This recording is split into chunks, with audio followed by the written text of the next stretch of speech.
Excellent. And so we will continue with our Q&A. If there are other questions, I have about 4 here. I would like to actually begin with if I may take the moderator's privilege, and putting forth to the panel, to you, Dr. Hamilton, when you were speaking about black asset, you said that you used the term black, and I used it interchangeably with African American, but there were no subgroups. Yet when you mentioned Asian, you said Vietnamese, Japanese, etc. Now we know, as African Americans, that there are many different groups, that some of whom are doing better and some of whom are not. Why is it when you mentioned black that it was all encompassed in one word as opposed to any subgroups? Is it because it would be too awkward to have those subgroups?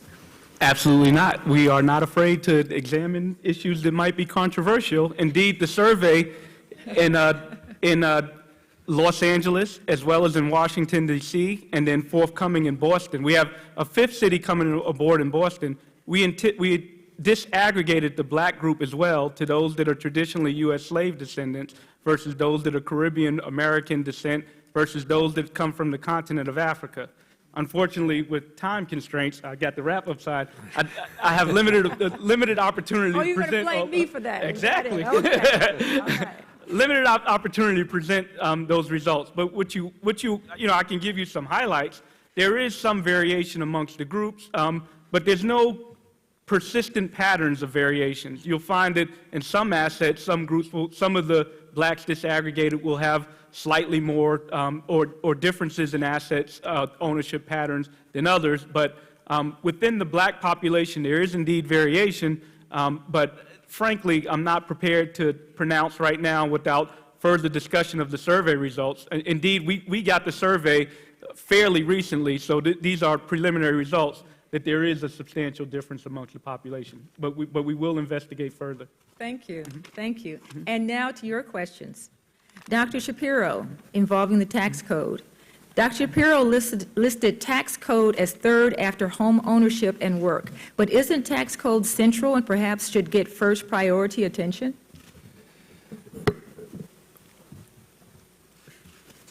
Yes. So when I'm thinking of the tax code, I'm also thinking of housing policy. The largest set of items in the tax code for individual or family wealth building is the mortgage interest deduction. And that is the one that I cited as being high. The distribution is highly skewed. 71, or I think it's 71 or 72% go to the top earners, and very little goes to the bottom, if you will. And that has to do with differences in home ownership, has to do with differences in how big the loans are. So tackling the tax code for me is, that's the first place I would get into the tax code, has to do with housing policy. So that's really where I think the two streams come together very neatly, and for me provides a very defined target. Thank you. Well, actually, I will have a question for you right now. So, Dr. Lemus, can you speak to the social knowledge gap of supporting and increasing opportunities for high-skill, high-wage, non-traditional jobs and job training for women of color in an effort to close the wage gap? So if you wanted to incorporate your remarks. I'm sorry, could you repeat the question? Can you speak to the social knowledge gap of supporting and increasing opportunities for high-skill, high-wage, non-traditional jobs and job training for women of color in an effort to close the wage gap? And I'll give you an example. In our report on the status of black women and girls that is published by the Law and Policy Group, we saw that a pharmacist position, high wage, the education is not as long, of course, as a doctor, but it has a great deal of growth, and it's an area that I think that women of color would benefit from knowing more about. So if you could perhaps speak to supporting increasing those opportunities, high-skill, high-wage jobs, and perhaps that would increase the time period, or increase the growth without increasing the time period it would take to jump to that next level. Which I think is a really valid point. And I also think what we're seeing is, and indeed, women are drawn to those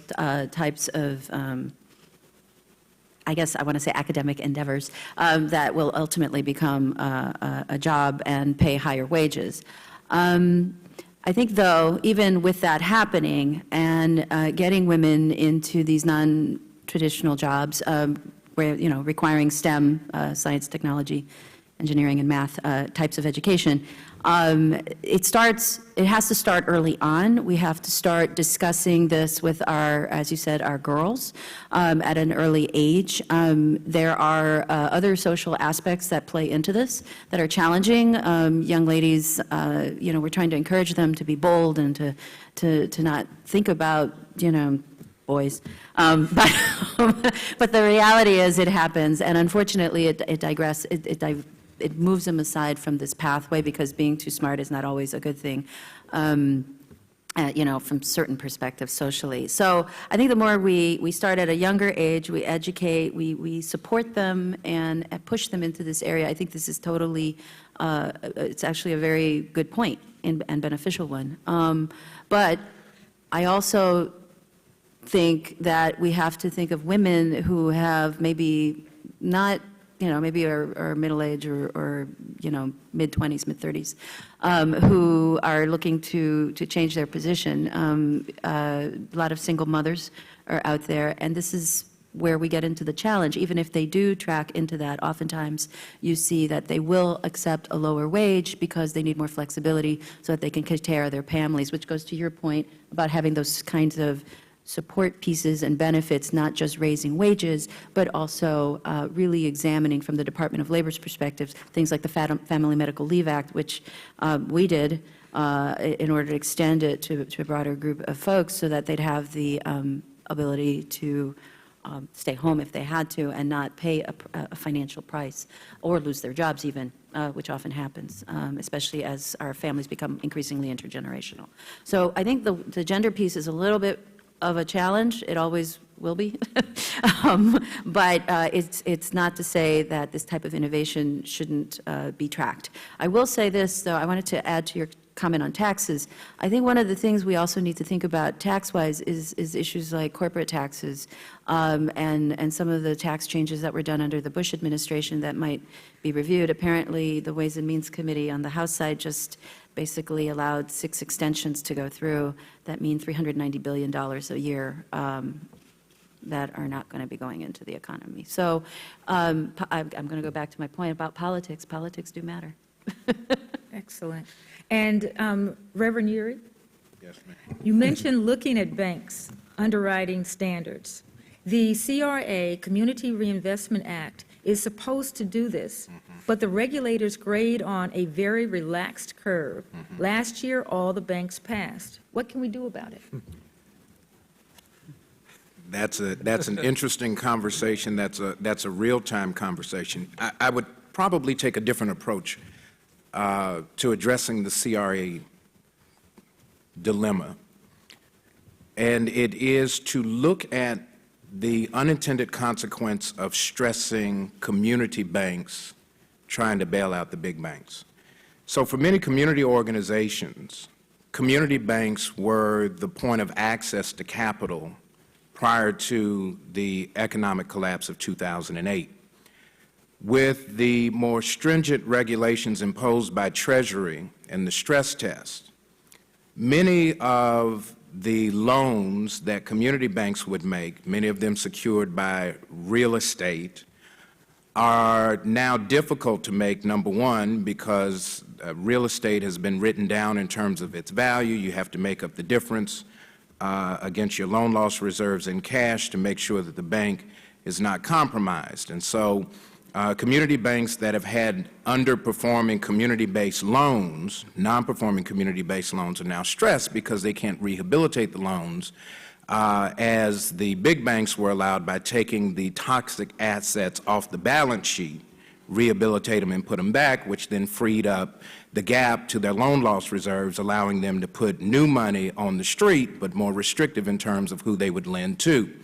So the first thing I would do is look at the community banks who have been adversely impacted. Many of the smaller community banks have been forced into consolidation and mergers, and to see whether or not the remaining unpaid TARP loan turns into a grant that then allows the banks to reposition themselves, to put new community-based money on the streets, to then force the bigger banks to have a more integral conversation about CRA. Right now, the CRA program, in terms of its implementation and oversight, is somewhat humorous to those of us who look at it in, say, Baltimore City. And so we would think that the way you do it is you get more folks to be able to compete on the CRA level to force the big banks to have a more credible participation in terms of the money that they would put in the underserved markets. Well, Dr. Yeary, having said that, Greg Squire from George Washington University wants to know, in an age of mass incarceration, might criminal prosecution of a few of these bank CEOs and their,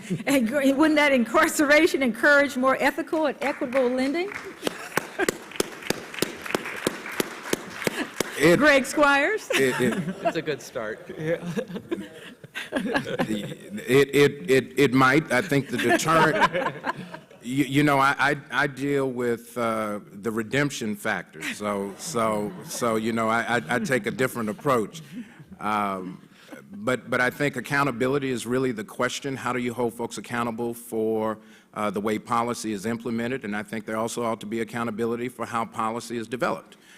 Which means that as we are looking at the midterm election, this is me putting on my civic action kind of hat.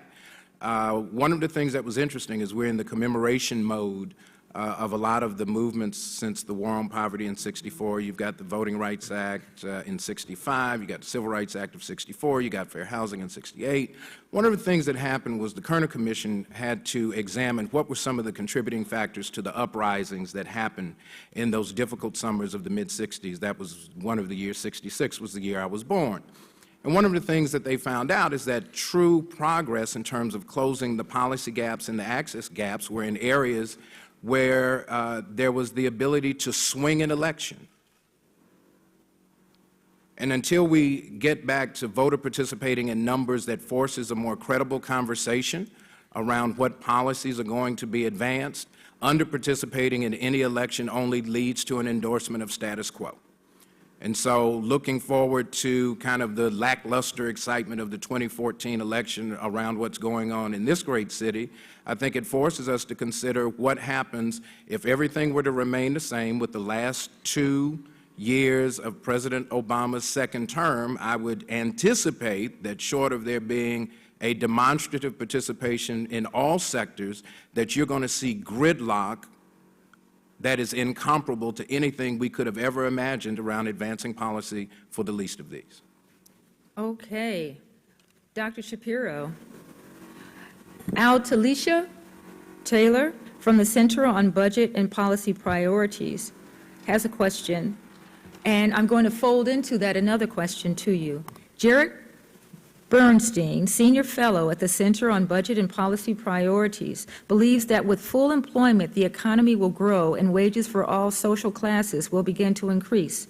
He believes full employment was one of the main reasons we had so much success during the 90s. What are all you thinking? What are y'all's thoughts?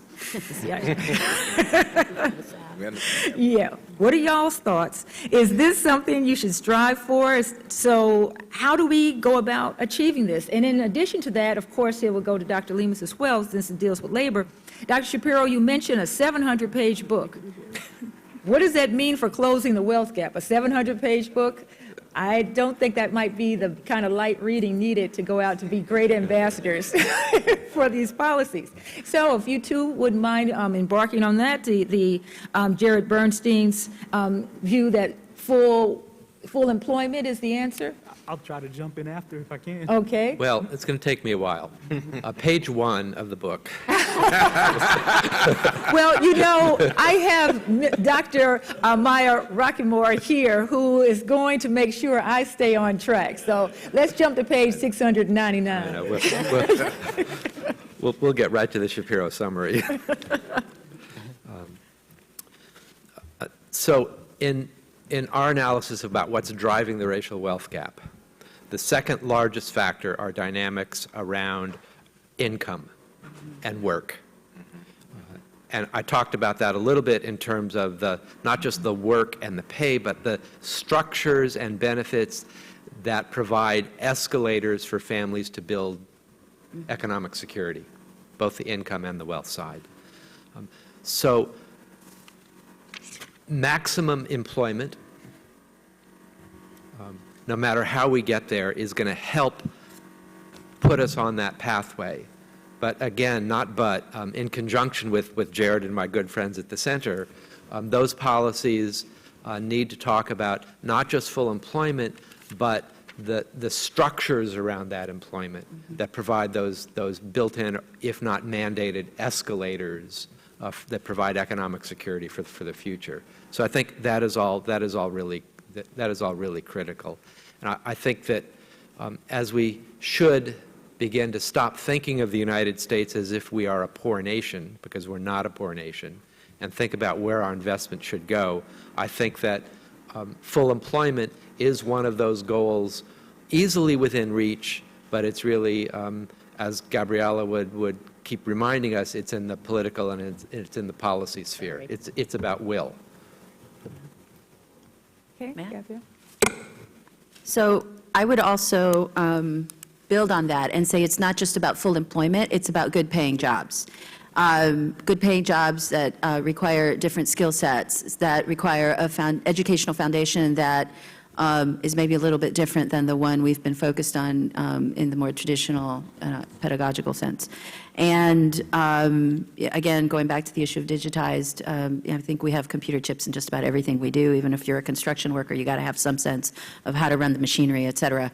That requires a certain level of skill sets, et cetera. So the skill sets needs has grown exponentially. So if you have a literacy problem, which I know here in DC we do, let me just share with you also briefly. I'm a trustee in the University of the District of Columbia, which is an HBCU and land grant trust university. And on a daily basis, we face the challenge of what priorities do we set in terms of what kind of, educational pathway we need to put in place for a university like this. I don't think we're the only ones facing these challenges. And do you focus on workforce development or do you focus on a more traditional path? That also plays into it, and we have to think about it. Plus, add to that, I think you were talking about young people and wealth and your fund. They're coming out with loans, $100,000 in loans, and you're 22 years old. How are you ever going to afford a house? This is very practical things. So when I say that issues are interdependent, all these components play together as we try to build wealth, as we look at structure. And again, going back to the previous issue Dr. Shapiro mentioned, we also have to be very conscious about the benefit side of things. Hopefully with the Affordable Care Act, at least on the health insurance side, we'll be in a better place. But again, how many families do you know who've possibly lost their homes because a family member got into a very bad health situation, or they had to sell their house in order to be able to pay for the co-pays or something to that effect? So anyway. Okay. And Dr. Hamilton, you are writing entirely too much. We are down. I got a lot to say. I know, and we don't have time for all of your shining light of brilliance. So you're going to have to distill it down because we're down to 1 All right, minute. so let me talk now, Bob. Okay. So, well, first off, Jared Bernstein talked about a federal job guarantee beyond just full employment. He said federal job guarantee. So I just add a little clarity there. And then when think about it in the context of the wealth gap, it's not savings out of income that drives wealth or drives the racial wealth gap. It's really access to an asset that's going to appreciate over time. And as I mentioned before, that seed money to purchase that asset generally comes from some transfer, some transfer that again is not based on somebody's income. That said, I'm entirely in support of a federal job guarantee similar to what Jared Bernstein had proposed. We need to remove the threat of unemployment for all workers. All workers should have that kind of security. The federal job guarantee would provide the employer as last resort. It would prevent wealth slide, so although it might not grow wealth, it would prevent people from falling deeper into despair, which we absolutely need to do.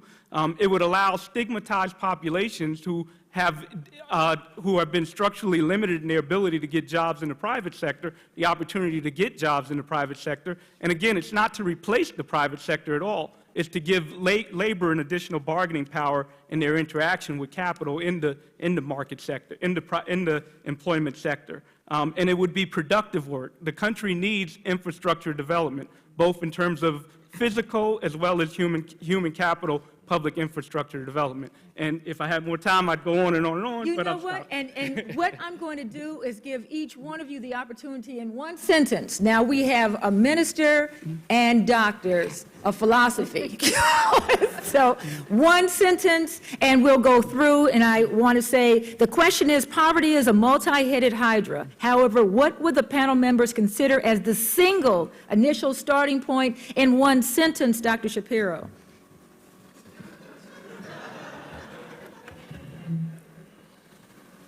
Equity and democracy in the tax code, specifically regarding the asset building provisions for families and individuals.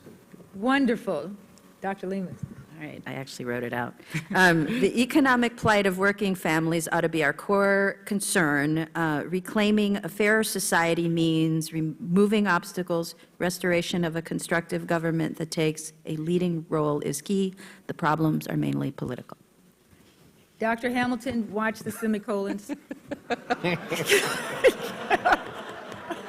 Now I forgot what I was going to say. No. Living up to our American ethos and allowing every American to have the opportunity to engage in asset building and economic security over their lifetime, and understanding that that opportunity comes about from some initial seed money to take part in the game. Thank you, Ed. And Reverend Doctor. Good luck on this one.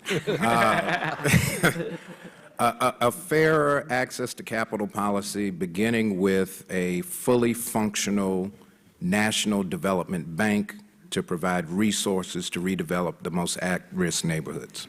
Great. And everyone should have a business on the side. If you must, go out, be ambassadors for policy development. Make sure whether or not it's growing a garden, sewing clothes, fixing cars, anybody can have a business. I want to thank our wonderful panelists, Dr. Yeary, Dr. Hamilton, Dr. Lemus, and Dr. Shapiro. And as President Lyndon Johnson said, the war on poverty may not be easily won, but it is a war America cannot afford to lose. Thank you.